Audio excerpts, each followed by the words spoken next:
शिवसेना के 54 विधायकों की अयोग्यता पर आज आएगा फैसला। विधानसभा के स्पीकर राहुल नार्वेकर सुनाएंगे फैसला।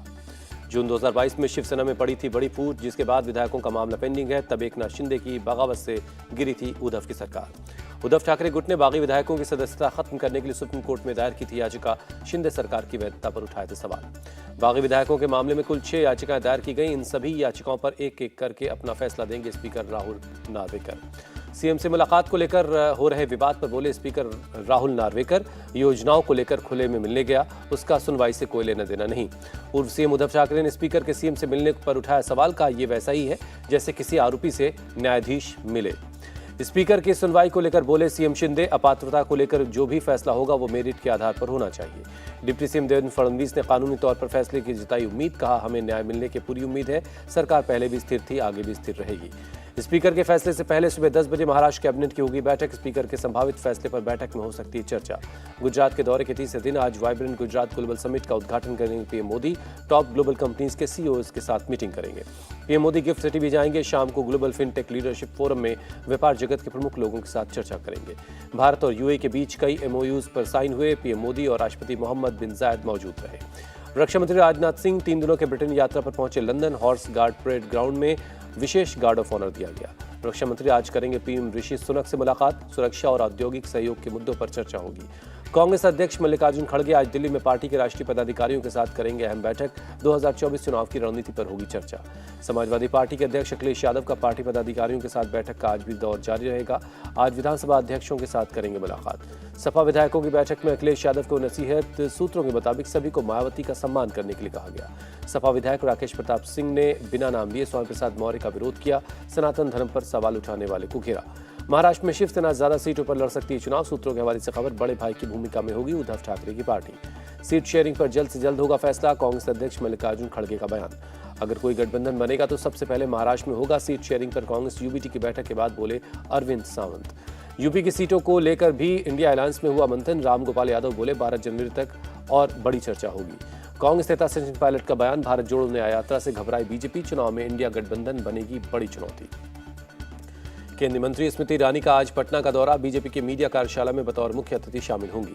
बीजेपी अध्यक्ष जेपी नड्डा असम बीजेपी की राज्य कार्यकारिणी और कोर कमेटी की बैठक में शामिल होंगे। 11 जनवरी को अरुणाचल प्रदेश की कार्यकारिणी और कोर कमेटी में शामिल होंगे। चंडीगढ़ में कांग्रेस नेताओं से प्रभारी देवेंद्र यादव ने की बैठक। इंडिया अलायंस के तहत सीट शेयरिंग पर बात हुई। नवजोत सिंह सिद्धू की बगावती तेवर। होशियारपुर की रैली में बोले कार्यकर्ताओं के बगैर कोई भी पार्टी जीरो है। 11-12 जनवरी को गोवा जाएंगे। अरविंद केजरीवाल लोकसभा चुनाव की तैयारियों का जायजा लेंगे। आज बरेली और शाहजहांपुर के दौरे पर रहेंगे यूपी के सीएम योगी आदित्यनाथ। बरेली में हनुमान मूर्ति का अनावरण करेंगे। बरेली में एक इंडोर स्टेडियम का उद्घाटन करेंगे सीएम योगी। विकास परियोजनाओं का शिलान्यास और लोकार्पण के अलावा जनसभा भी करेंगे। मालदीव से जारी विवाद के बीच सरकार का बड़ा फैसला। लक्षद्वीप में एक नया एयरपोर्ट बनाने की तैयारी। अयोध्या में राम मंदिर में सोने का पहला दरवाजा लगा। 13 और दरवाजे 3 दिन में लग जाएंगे। राम मंदिर में 12 फीट ऊंचे दरवाजे लगाए जाएंगे। 42 दरवाजों पर 100 किलो सोने की परत चढ़ाई जाएगी। रामलला के गर्भगृह में लगाया जाएगा सोने का एक दरवाजा। सभी दरवाजे महाराष्ट्र से लाई गई सागौन की लकड़ी से बनाए जाएंगे। अयोध्या के महर्षि वाल्मीकि एयरपोर्ट सुरक्षा में तैनात किए जाएंगे 150 से ज्यादा सीआईएसएफ कमांडोज। केंद्रीय गृह मंत्रालय का फैसला। रामलला की प्राण प्रतिष्ठा से पहले अमेरिका के ह्यूस्टन में हिंदुओं ने निकाली कार रैली। भगवान राम की ध्वजा के साथ भारत और अमेरिका के झंडे भी लगाए गए।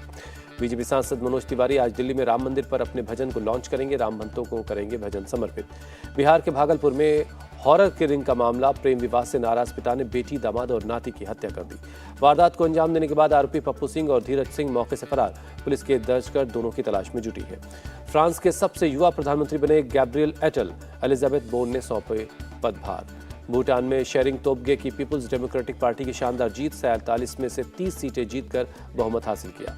गजा के दीर अल-बाला में इसराइल का एयर स्ट्राइक। एक ही परिवार के 7 लोगों की मौत। इसराइल के दौरे पर पहुंचे अमेरिकी विदेश मंत्री एंटनी ब्लिंकन। पीएम नेतन्याहू से मुलाकात की। अमेरिकी विदेश मंत्री ने इसराइल को दी नसीहत। अरब देशों से रिश्ते सुधारे इसराइल, यही सही मौका है।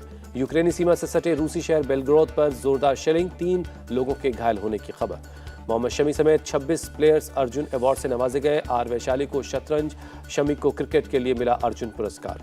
तीरंदाजी में अदिति गोपीचंद स्वामी को अर्जुन पुरस्कार। पैरा तीरंदाजी शीतल देवी को राष्ट्रपति मुर्मू ने अर्जुन पुरस्कार से नवाजा।